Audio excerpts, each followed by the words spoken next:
ধরনের কথা বলেছি এবং সেখানে কিন্তু রয়েছি।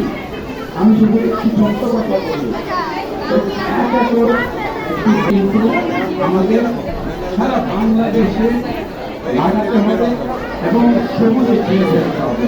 তাহলে কিন্তু ধরিত্রীটা শীতল থাকবে। আমরা আমাদের এই গাছ থেকে যা যা উপকার পাচ্ছি আর সেই উপকার কিন্তু ধোলার নয়, এবং সেই গাছ যে গাছ এত উপকার দেয় সেই গাছকে কিন্তু সারা বাংলাদেশ সবুজে ছেড়ে ফেলবে।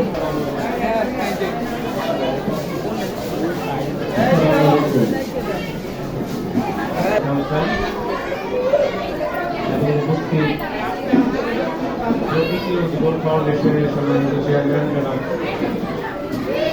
মজুমদার, আমাদের আজকে আমাদের অতিথিবৃন্দ, আজকে যে আয়োজন বৃক্ষরোপণের কর্মসূচি আমাদের গাজীপুর শিক্ষা পরিবারের শাখার মধ্যে আজকে প্রায় 12টি শাখাতে 25,000 চারা আবেদন করা হচ্ছে।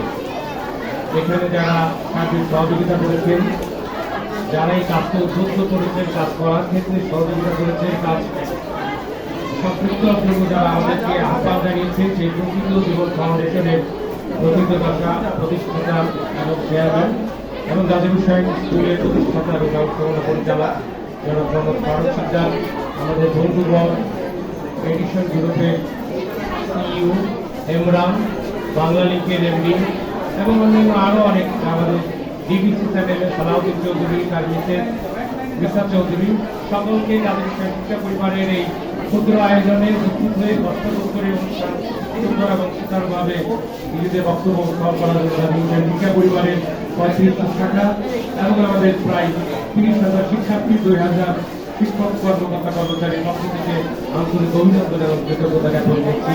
পাশাপাশি ভবিষ্যতে বাংলাদেশে যেখানে বৃক্ষরোপণ হবে, প্রকৃত জীবন ফাউন্ডেশন যদি গাজীপুর শহরকে মনে করে আমরা সার্বিকভাবে এর চেয়ে আরো সুন্দর এবং সাময়িক বৃক্ষরোপণ কর্মসূচিতে আমাদের ছাত্রছাত্রীদেরকে সম্পৃক্ত করবো ইনশাআল্লাহ।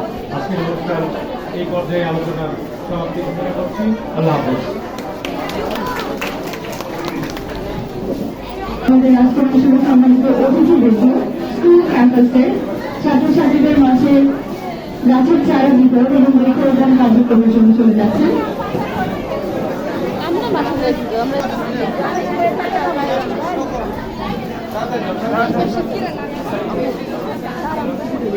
আরে ম্যাডাম এরা বলবে বসো, বুঝতে পারছো? তাহলে ম্যাডাম বলবেন না ওই পাশে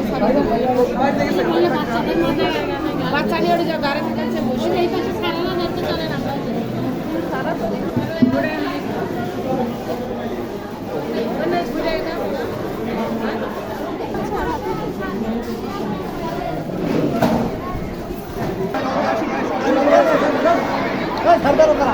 ভিডিও করবেন, যাই আমার মেয়ে কই, ডাকা আছে।